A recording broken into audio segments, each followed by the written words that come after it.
Bom, gente, vamos pontuar algumas coisas aqui. Hoje a gente vai falar das unidades 11 e 12, tá? Eu achei interessante, o Alfredo não falou se ele conseguiu assistir, mas eu tô achando que não também. Tô achando que ninguém conseguiu assistir os vídeos dessa vez. Consegui não, professor. Né? Então vocês depois vão verificar uma coisa que eu vou falar agora. Pela primeira vez, assim, que eu me lembre, pelo menos, os slides que foram disponibilizados referentes às unidades 11 e 12 estão diferentes dos vídeos disponibilizados referentes à unidade 11 e 12. Não me perguntem por quê. Eu até fiquei me questionando, eu peguei esses slides lá no sistema do Profimate mesmo, né? E aí depois os vídeos, eles tratam de outro assunto. Mas depois a gente fala um pouquinho mais sobre isso. Vamos passar os olhos nessa unidade 11 aqui da parametrização das cônicas. Só que antes de falar disso, é necessário a gente definir o que é o sistema de coordenadas polares, que é basicamente isso que se faz aqui, né? Bom, qual é a ideia, né? Ideia simples, né? Que, inclusive, lá no vídeo da unidade 11, é isso que ele faz. Em vez de falar das parametrizações das cônicas, ele trabalha com coordenadas polares, tá? Então, no sistema de coordenadas cartesianas, um ponto P, a gente diz que tem coordenadas x e y, né? Isso não é mais novidade. E num sistema de coordenadas polares, o que muda é a maneira com que a gente vai identificar esse ponto do plano, né? Ao invés da gente dar uma abscissa, uma ordenada, a gente vai dizer qual é a distância desse ponto até a origem do sistema, né? Então, digamos um R, às vezes chama de ρ também, né?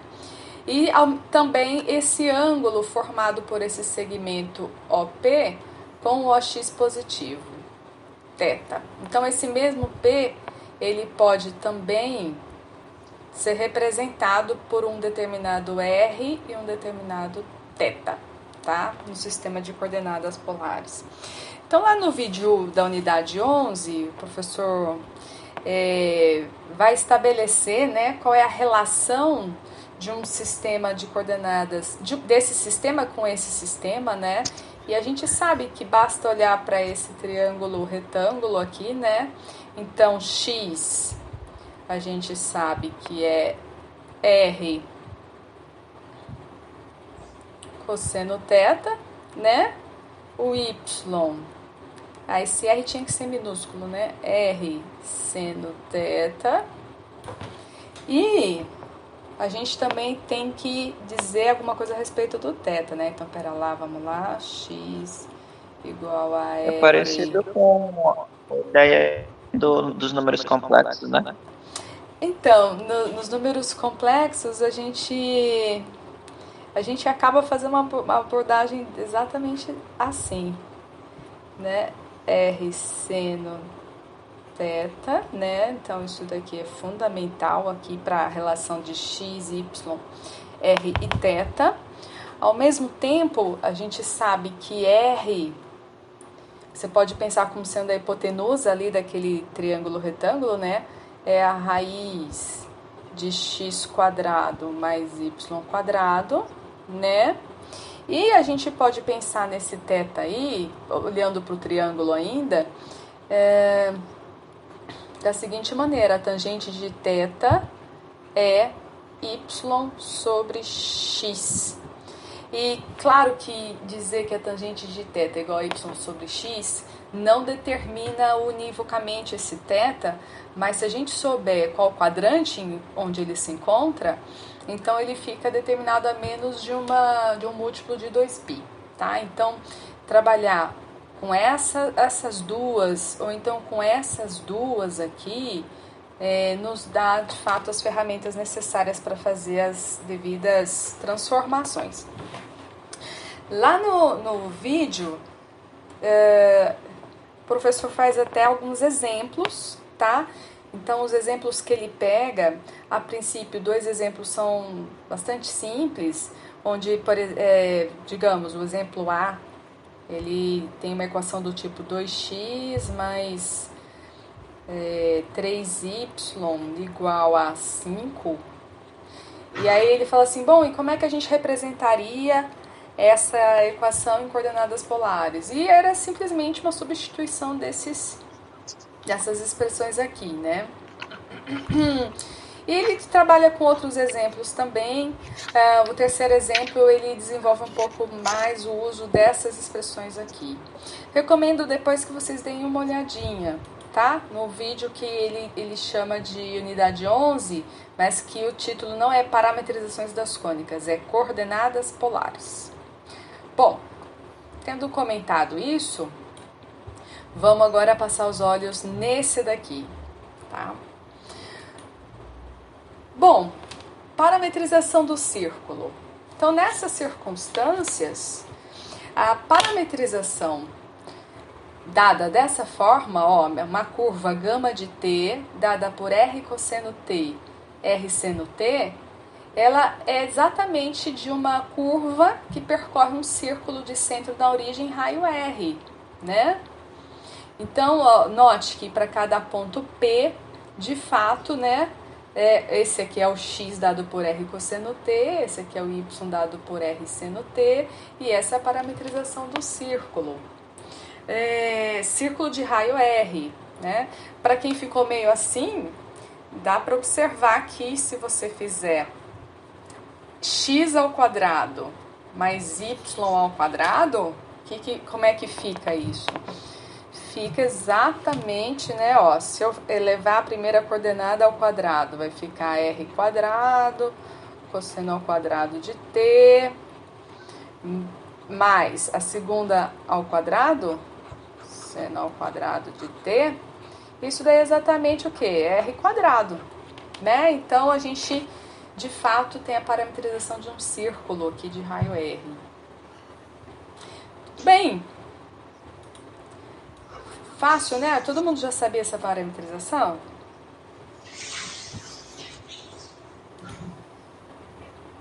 Não. Não? Bom, eu recordei um pouco agora. Quer dizer, recordei agora. Tá, mas faz sentido, não faz? Sim. Sim. Faz sim. Faz sim, né? Bom, vamos ver o próximo aqui. Aqui ainda não é o próximo, né? É só uma complementação aqui para o caso do círculo que está deslocado da origem do sistema, ou seja, o centro do círculo não coincide com a origem do sistema, né? Bom, e aí note que R cosseno T, R seno T já era o que era o padrão, né? Agora a gente aplicou aquele mesmo argumento que a gente já está acostumado a fazer, pensando aqui na translação, né? Onde o que está sendo levado em conta aqui é esse centro deslocado, tá? Uhum.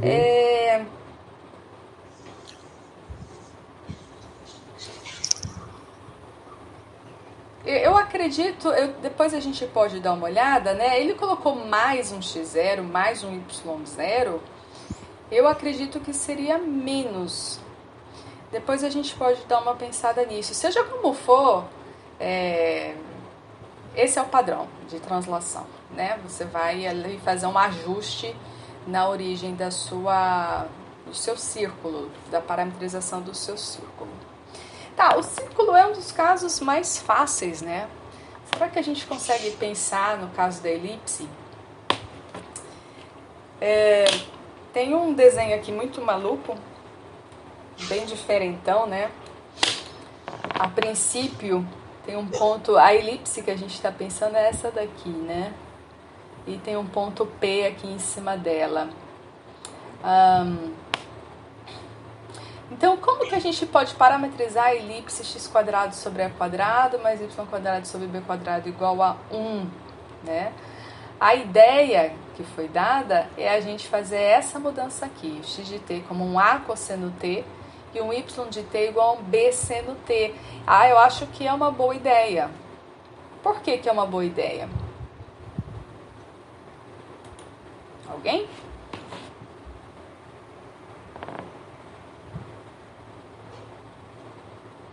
botar o A dividindo, né? Levar ao quadrado, ele vai dar a equação da elipse, vai dar 1. Exatamente, né? Tem esse ajuste aqui do A, o ajuste aqui do B, justamente para na hora de substituir aqui nessa expressão, ela de fato ser verdadeira, né? Então, quando você levar o x ao quadrado, vai ficar a quadrado cosseno ao quadrado, né? Então vai ficar aqui, digamos, a quadrado cosseno ao quadrado de t. Aí tem dividido por a quadrado, né? Mais o y, b quadrado seno ao quadrado de t sobre b quadrado. E isso aí, de fato, né? Depois que você simplifica, vai ficar seno ao quadrado de t mais cosseno ao quadrado de t, que a gente de fato sabe que é 1. Relação fundamental, né? Então, eu acho que foi uma boa ideia, né? Esse desenho aqui, na realidade, é só para tentar fazer a gente visualizar que esse ponto P aqui pertence à interseção dessa reta aqui, que ele chamou de RA, que é a reta onde x é constante igual a cosseno t, com essa reta aqui, ó, que ele chamou de RB, que é a reta y constante igual a b seno t. Tá? Nessas circunstâncias, então, esse ponto P pertence simultaneamente às duas retas e é por isso que ele tem esse x e esse y. Mas, algebricamente, a gente também já entendeu, né? Tá, então, já entendi a parametrização da elipse também. E a hipérbole, será que faz sentido? Isso aqui a gente vai ver. E a hipérbole, né? Bom, a hipérbole tem um menos na história aqui da equação, né? A gente está pensando nessa hipérbole com essa equação a princípio, tá? E da mesma maneira com que a gente foi meio que levado a pensar nessas possibilidades, né? Por causa da cara da equação, né? No final das contas, a gente caiu num cosseno ao quadrado mais seno ao quadrado, né? Mas lá tem um menos. Então, talvez valha a pena lembrar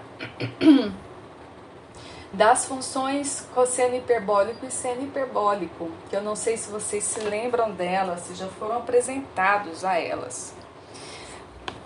Já? Professor, eu confesso que não lembro não. Não? Professora, não me lembro. Também não. Sério? Eu já ouvi falar, mas não conheço não. Bem. Bom, então vamos apresentá-las agora a vocês. Eu ia até perguntar se era em gota ou em comprimido isso. Não, é a seco mesmo. Não é gotinha, não. A função seno hiperbólico de t... Aliás, professora, eu vi, acho que foi no trabalho do Admilson, da dissertação dele. Aí ele escreve. Ok. Não tem nada demais. Vejam só. A função seno hiperbólico de t, ela é dada dessa forma, por definição. E elevado a t menos e elevado a menos t sobre 2. A função cosseno hiperbólico de t é muito parecida, só troca esse sinal aqui, ó. Tá? É com mais. Normalmente, nós somos apresentados a essas funções lá na graduação, quando a gente faz cálculo. Tá? Por quê? Porque é interessante, né, que lá no cálculo a gente aprende quem é a derivada do seno de x, e quem é a derivada do cosseno, né? E aí a gente, depois de trabalhar um pouquinho mais essa coisa da derivada, a gente aproveita e apresenta essas funções aí, faz eles derivar essa daqui para ver o que dá, e derivar essa daqui para ver o que dá. Depois vocês brincam com isso. Só de olhar já dá pra ver como é que vai ficar as derivadas, né? Na realidade, é um padrão que não é igual ao padrão do seno e do cosseno. Tá? Mas o que interessa pra gente aqui é isso aqui, ó. Se eu fizer cosseno hiperbólico ao quadrado de t menos o seno hiperbólico ao quadrado de t, isso dá 1. Olha, atenção, não é mais, hein? Aqui é menos. É menos. Tá? Será que é mesmo, gente? Bom, só vamos começar a conta aqui para ver se a gente de fato vê isso, né? Ó. Então eu tô falando que esse daqui, ó,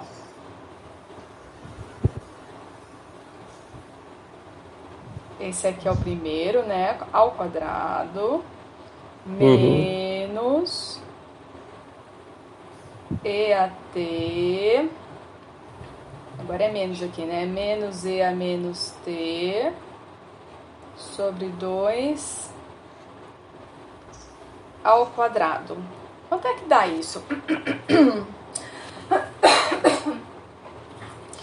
Bom, claro que vai ficar no final das contas um quarto aqui, né? Para um fator e para outro fator, né? Deixa eu deixar ele lá fora. E aí, lá em cima vai ficar o quê? Vai ficar essa expressão toda ao quadrado, né? Então vai ficar assim... Mais 2, né? Oi?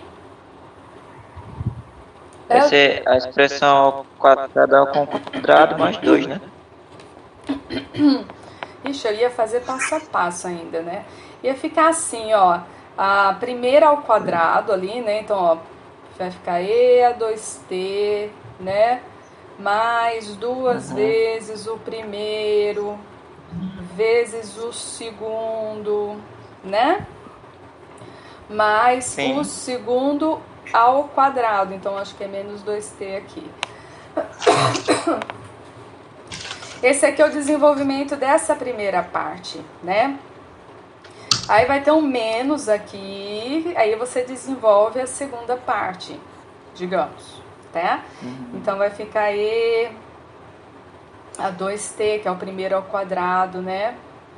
Menos 2 vezes o primeiro. Já fiz, vai dar 4 sobre 4. Igual. Eita, gosto de gente assim, impaciente.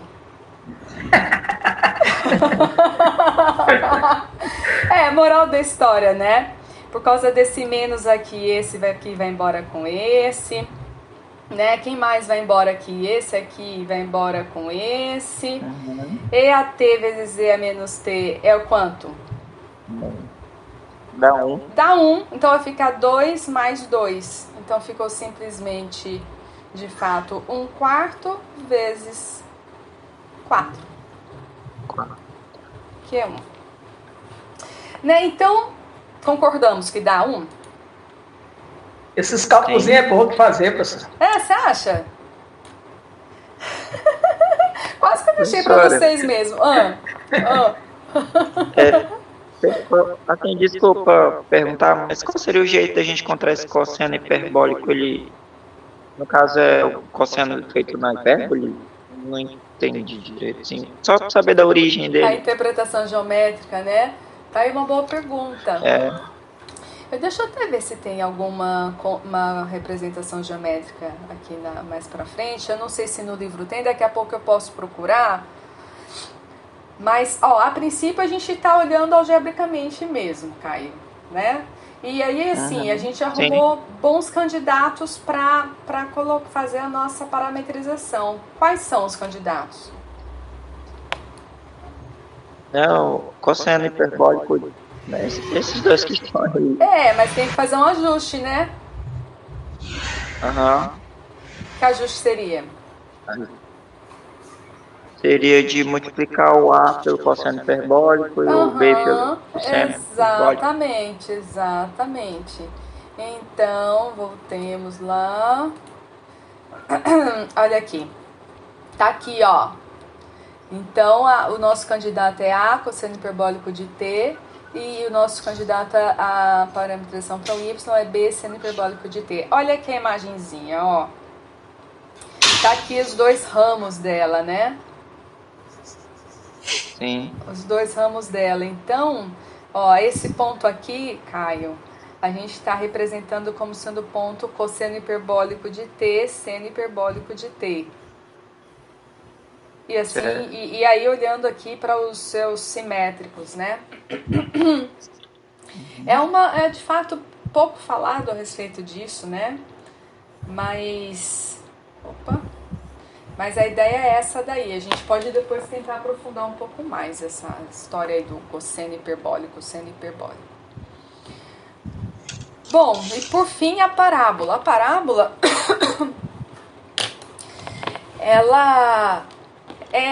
a gente parametriza de uma maneira bastante simples. Na realidade, a gente no fundo já até fez isso. Pensa na parábola escrita dessa forma, né? A gente pode usar o próprio x como um parâmetro. Então a gente escreve o x como t e aí o y passa a ser escrito dessa forma, onde o t pertence a r, né? A gente já tinha feito isso, então a parametrização fica x igual a t e y igual a essa função que depende do parâmetro t. A unidade 12, como eu já comentei com vocês, ela é uma unidade também nos slides e é outra unidade lá para o vídeo, tá? As duas coisas são interessantíssimas, tá? Depois eu posso até mostrar para vocês do que eu estou falando. Mas essa unidade que é chamada parametrização de algumas curvas planas, aqui no slide de vocês, nós vamos falar sobre a curva de Agnese. Não sei quantos de vocês já ouviram falar nessa curva. Se vocês não ouviram falar nem do seno hiperbólico e do cosseno hiperbólico, acho que não ouviram falar da curva de Agnese, né? Não. Porra, não lembro, não. Não se lembram, né? Tá bom. Não tem problema, a gente vai então falar um pouquinho sobre isso. É legal estudar um pouquinho sobre... Foi uma matemática que viveu, se não me engano, na Itália, século XVIII.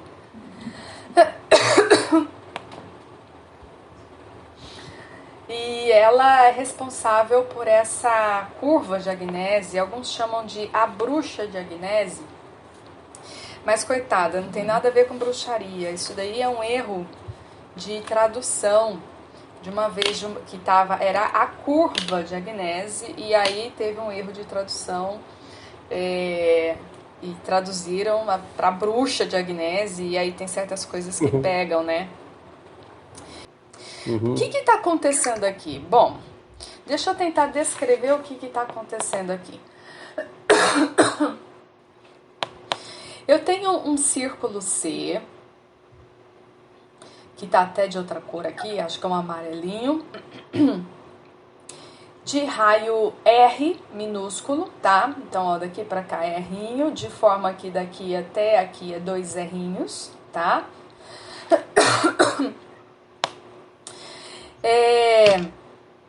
Tangente a duas retas paralelas, S1 e S2.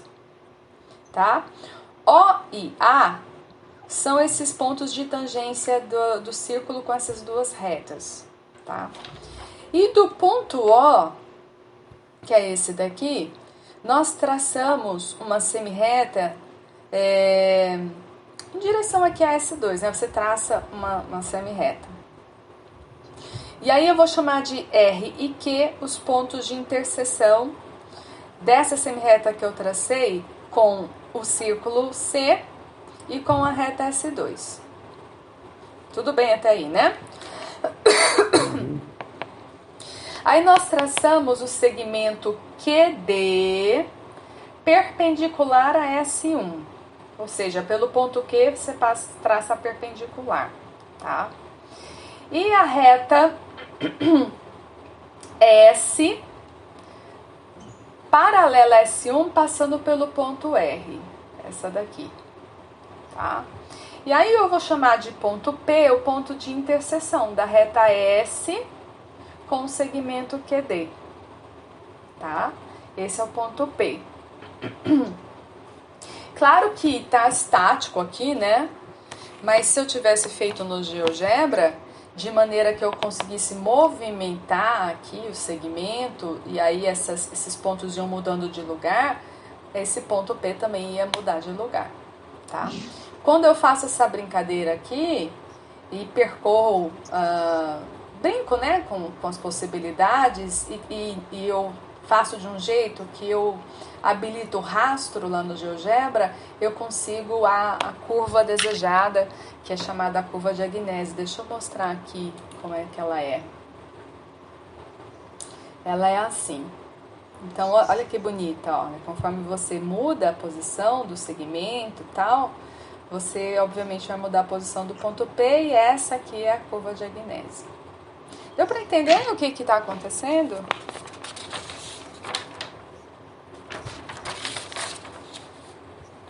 Hein, gente? Estou tentando amadurecer aqui a ideia, mas... Estou tentando... Porque a GeoGebra dá para visualizar legal, realmente, né? Eu estou tentando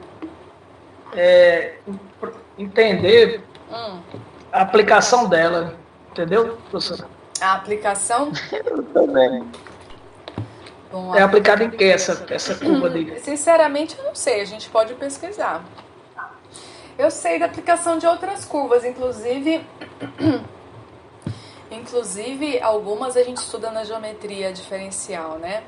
Essa daqui, e às vezes a gente se surpreende, né? O matemático, quando ele vai estudar determinadas coisas, o purista principalmente, ele não se preocupa tanto na aplicação dessa coisa. Ele simplesmente estuda pelas propriedades matemáticas que tem.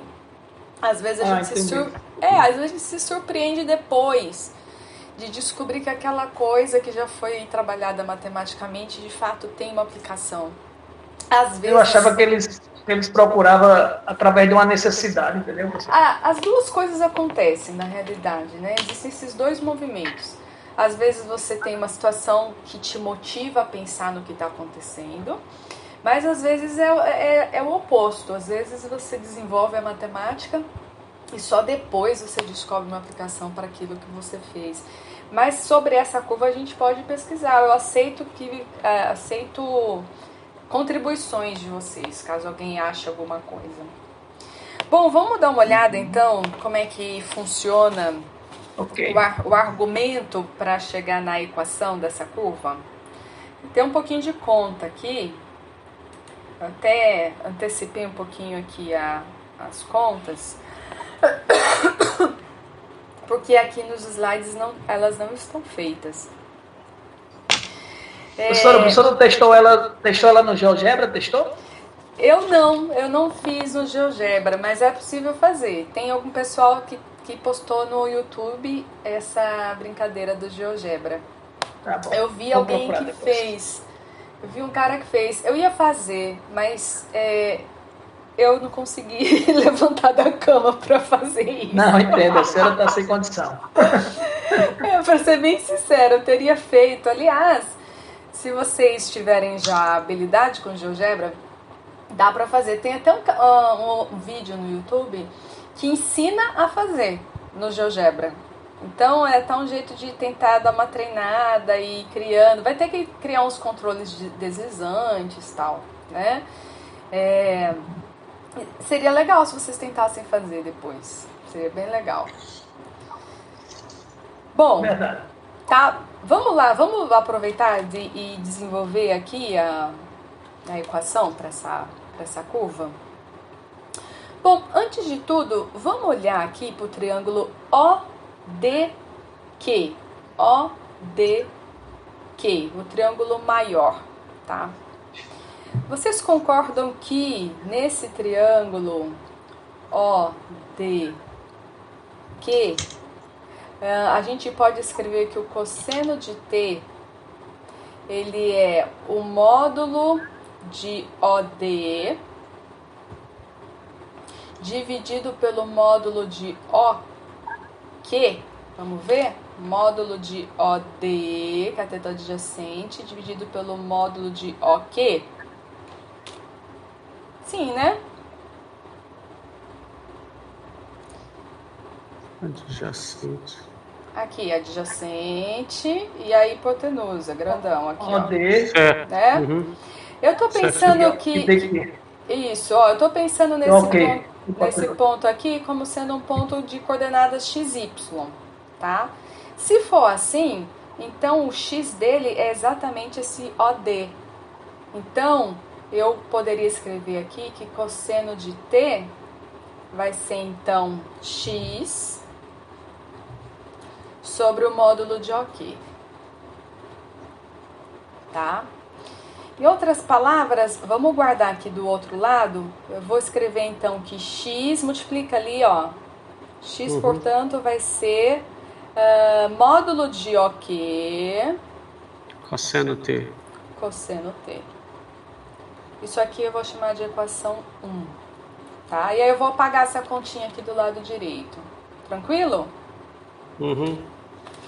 Tá bom. Bom, vamos dar uma olhada aqui no triângulo OBR.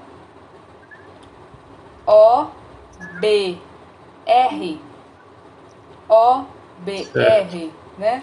Então, o triângulo OBR, então, no triângulo OBR. Nesse triângulo, vocês concordam que seno de T, ele vai ser o módulo de RB, isso, BR, sobre OR, né? Ora, mas quem é o módulo de RB? É exatamente, ó, essa medida aqui é exatamente igual a essa, né? É o Y. Isso. Então vai ficar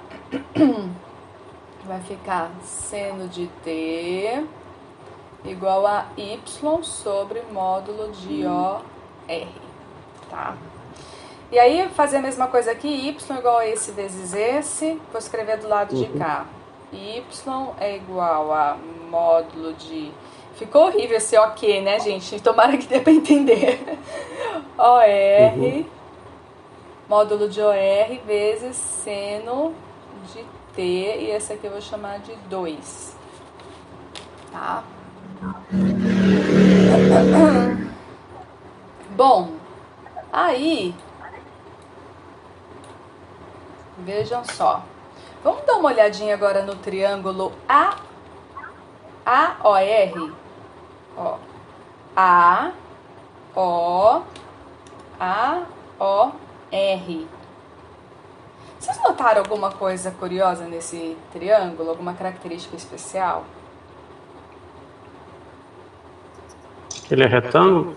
Ele é retângulo, exatamente. Aqui, né? Por quê, Jean?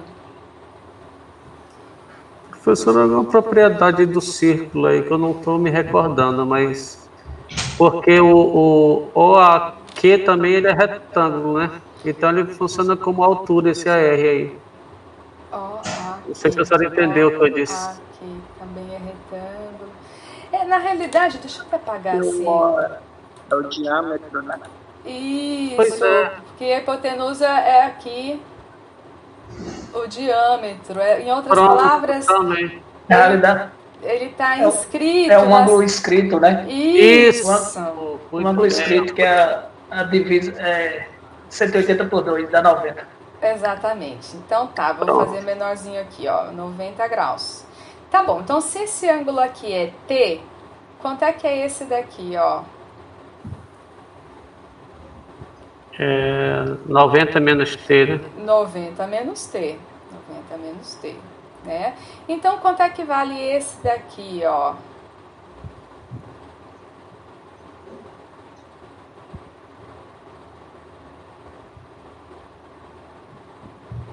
Somado Vale T. Vale T.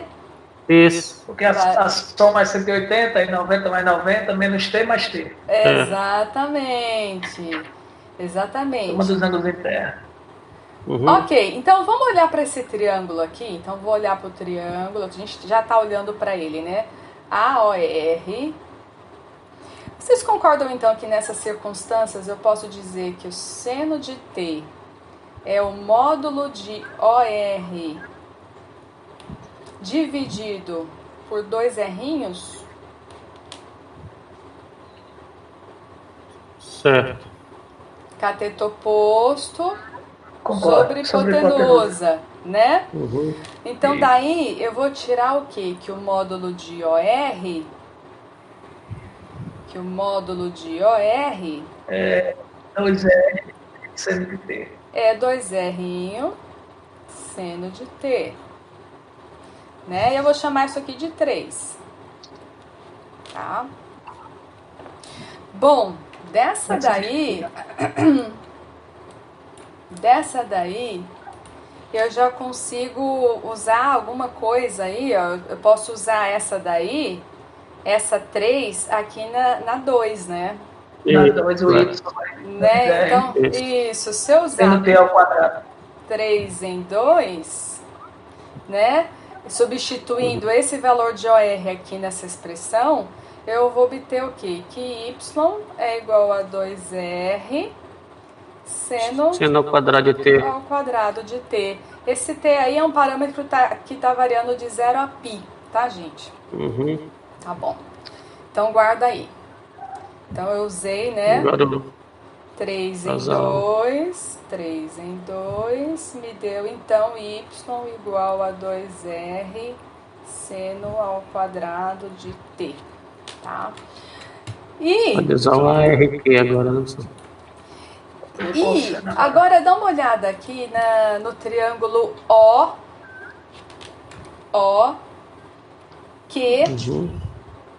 aliás, OQD, OQD, de novo o grandão. O seno de T, por outro lado, então eu estou olhando de novo o triângulo grandão, né? Triângulo OQD. Vocês concordam que o seno de T, ele é o módulo de QD sobre o módulo de OR? Sim ou não? Vamos ver. Seno de T, o módulo de QD, cateto oposto. OR não, né? OR não. Ok. Eu estranhei. Tava errado, peraí. Ficou bem rabiscado aqui, peraí. Vamos corrigir. Tô olhando pro grandão, então tem que ser ok, né? Tá, valeu. Ok. Bom, mas então isso aqui é 2R's sobre o módulo de OK. Daqui a gente tira então que o módulo de OR é... Então o módulo de OK ficou 2R's sobre seno de T, é isso? Isso. Equação 4. Bom, já que eu tive alguma coisa para OK, eu posso substituir lá na 1, né? Concordam? Concordo. Né? Então, vai ficar... Se eu fizer 4 em 1, vai ficar o quê? Que x é igual a 2R cosseno T, seno T, cotangente T. Exatamente. Então, ficou 2R cotangente de T. Tá? E é um monte de... Bom, moral da história, é um monte de continha aí desse estilo que vocês gostam, especialmente o Alfredo deve ter gostado dessas continhas, né? Mas é olhar a trigonometria em vários triângulos aí, um monte de triângulo retângulo na realidade. Então, guardamos o que obtivemos, ó. Nós obtivemos, então, o y igual a 2r seno ao quadrado de t, né? E essa expressão para o x aqui. Eu vou apagar, é isso que vai estar no próximo slide, tá? Só fiz questão de fazer para vocês entenderem que não surge assim, do nada, né? Do nada. Tá aí a expressão. Tá aí a expressão para o ponto P, né? Então, P de T, ele pode ser escrito dessa forma aqui, tá?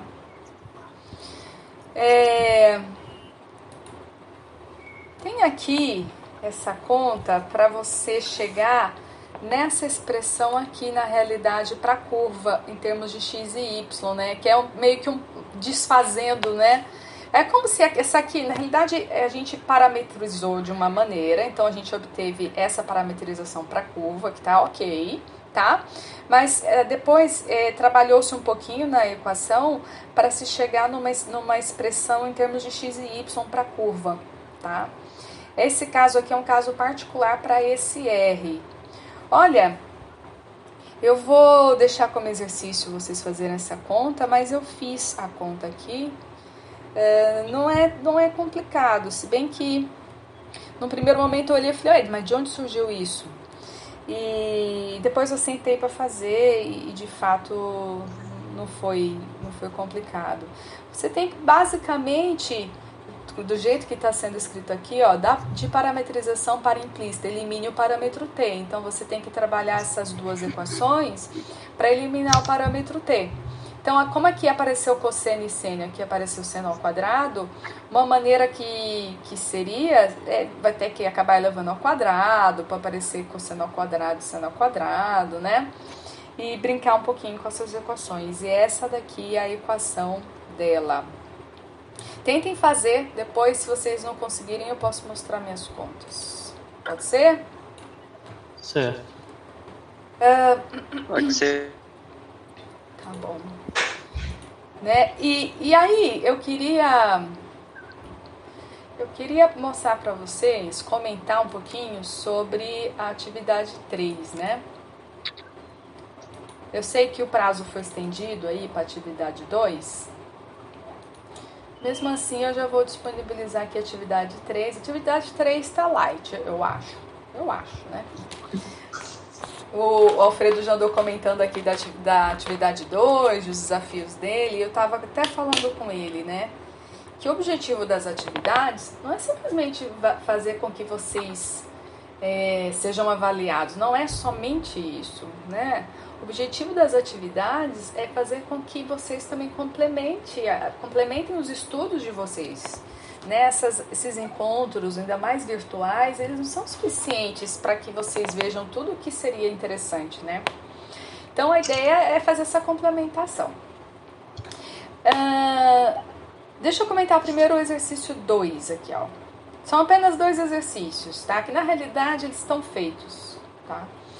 Eu queria que vocês obtivessem a parametrização da cicloide, que está lá na página 203, entender quem é a cicloide, como ela funciona e como é que se obtém a parametrização dela. E a outra coisa que eu queria que vocês fizessem, eu vou explicar melhor o que é isso aqui, eu coloquei assim, estude as cônicas em coordenadas polares. Para isso, faça um registro dos fatos discutidos no vídeo da unidade 12. Eu vou até mostrar para vocês onde que é isso, tá? Unidade 12, disponível em tal lugar, assim, assim. Que é justamente o vídeo que o Prof. Mate disponibilizou. Deixa eu abrir aqui, Prof. Mate.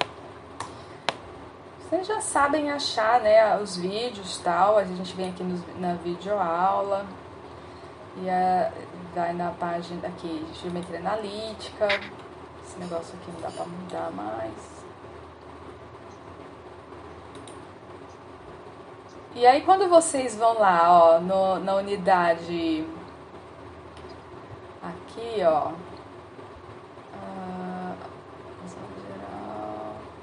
aqui, ó, para curvas planas parametrizadas, parametrização de algumas curvas planas, tá vendo? Que vocês colocam para assistir. Olá, aqui na unidade 12, a gente vai aprender a escrever cônicas em coordenadas polares e vai ver que, surpreendentemente, se você colocar a cônica numa posição específica, a equação fica muito bonitinha. Vamos ver? Notem que o que ele está chamando de unidade 12 aqui não é a curva de Agnese, notaram? Sim, professora, sim. Né? Então, o que eu quero que ele vai fazer nesse vídeo aqui da unidade 12? Ele vai discutir as cônicas em coordenadas polares de uma maneira diferente e muito bonita. Em primeiro lugar, a gente vai apresentar uma nova definição de uma cônica. A gente vai considerar um ponto F fixo, uma reta que eu estou chamando aqui de L, e um número qualquer maior do que zero. Eita. Considera o lugar geométrico de todos os... Difícil de... Deixa eu voltar lá para falar com vocês. É difícil, talvez, de visualizar. No celular, quando eu tentei assistir, eu consegui mais sucesso. Deixa eu interromper aqui o meu compartilhamento e voltar lá para falar com vocês. Então, qual é a ideia do exercício 1? Eu quero que vocês... Não tem slide daquele vídeo, tá? É o vídeo só mesmo. Eu quero que vocês estudem o vídeo e façam uma espécie de fichamento do vídeo. Ou seja, que vocês escrevam aquilo que tem no conteúdo desse vídeo. Porque lá vocês vão aprender uma maneira diferente de caracterizar as cônicas usando coordenadas polares, tá? Ou seja, é para estudar aquele vídeo e colocar o vídeo no papel, em outras palavras. Deu para entender? Sim. Tá bom, professor. Que é só uma maneira de vocês, forçar vocês a ver esse vídeo aí e tentar entender o conteúdo que tá lá. Certo. Pessoal, alguma dúvida? Não, professora. Não.